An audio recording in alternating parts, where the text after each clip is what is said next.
Personas jurídicas de derecho privado en Venezuela. Concepto de persona jurídica. Podemos definir a las personas jurídicas como aquellos entes que sin ser individuos de la especie humana poseen personalidad jurídica. Con esta definición se establece una clara diferencia entre lo que es persona jurídica y persona natural. Supuestos de la personalidad jurídica.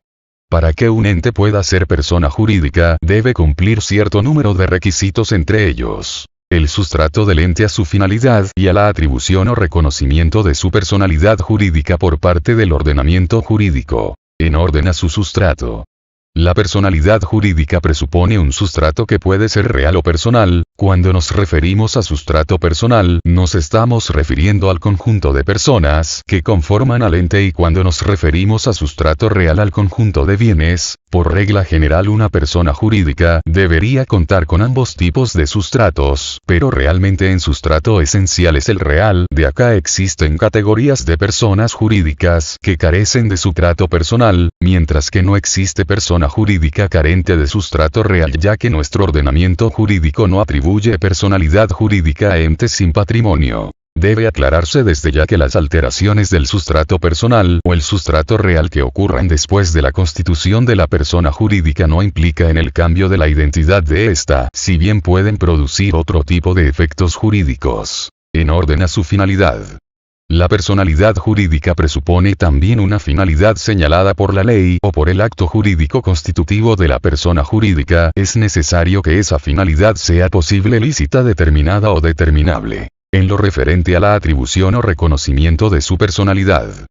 Por último, la personalidad jurídica del Estado atribuida o reconocida por el ordenamiento jurídico. En este caso, podemos distinguir tres sistemas legislativos principales, especialmente en las relaciones de derecho privado. 1. El sistema de reconocimiento por la mera existencia, o sistema de libre constitución, según el cual los entes de cierta clase gozan de personalidad jurídica por el solo hecho de existir. 2. El sistema gubernamental, que exige una concesión o acto gobernativo dirigido a atribuir personalidad jurídica. 3. El sistema normativo o legal, que solo exige el cumplimiento de formalidades señaladas por la ley.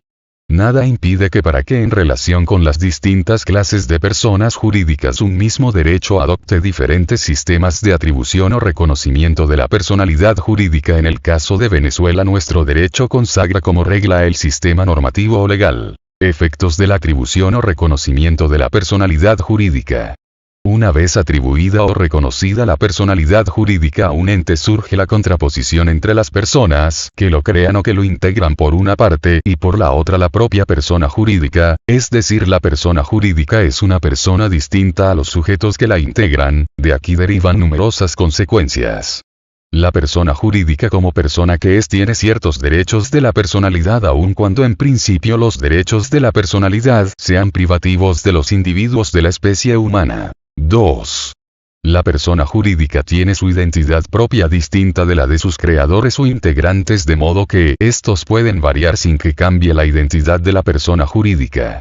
Esto no significa que la identidad de sus creadores o integrantes carezca de relevancia para la persona jurídica. En realidad, algunas clases de personas jurídicas incluso se extinguen por la muerte de alguno de sus integrantes.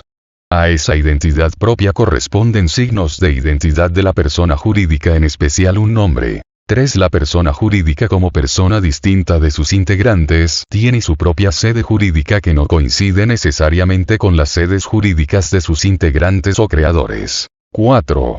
Asimismo, la persona jurídica tiene también su propia nacionalidad, que tampoco coinciden forzosamente con la nacionalidad de sus integrantes o creadores. 5.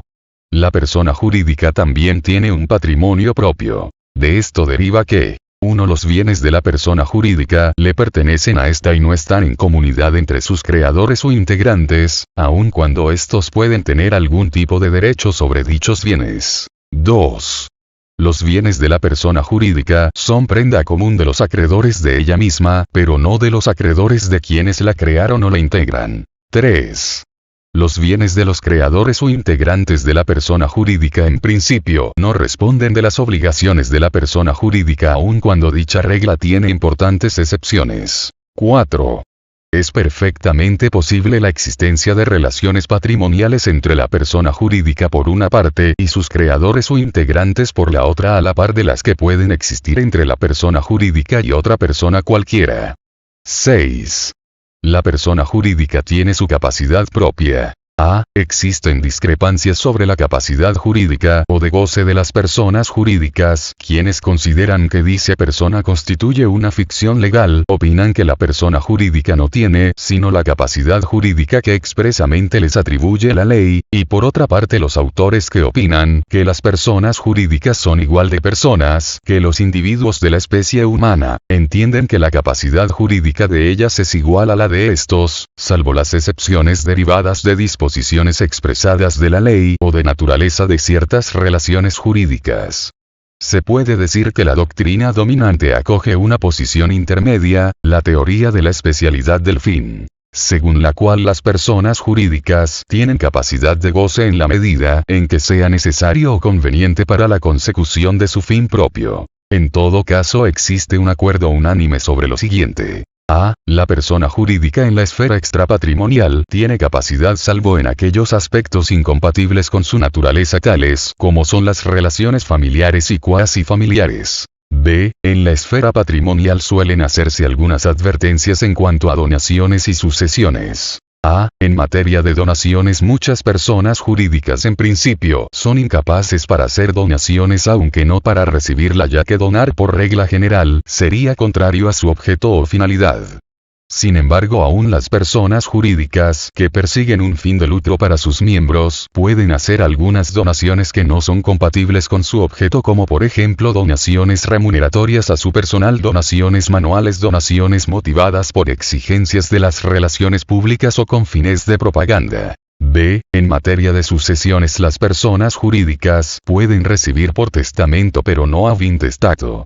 La única excepción que podría señalarse es que la nación recibe sin testamento la herencia vacante. Pero según la opinión dominante esa excepción solo es aparente porque en tal caso la nación no adquiere por herencia sino por la vacantía. 2. En cuanto a la capacidad de obrar de las personas jurídicas debe indicarse lo siguiente. A. Las personas jurídicas carecen de capacidad negocial directa en el sentido de que solo pueden celebrar negocios jurídicos mediante un órgano representante. B. Modernamente no se discute la capacidad delictual civil de la persona jurídica, quienes pueden ver comprometida su responsabilidad civil por el hecho ilícito, como se verá al estudiar el derecho de las obligaciones. Sin embargo, tales entes carecen de capacidad de lectura en la esfera del derecho penal.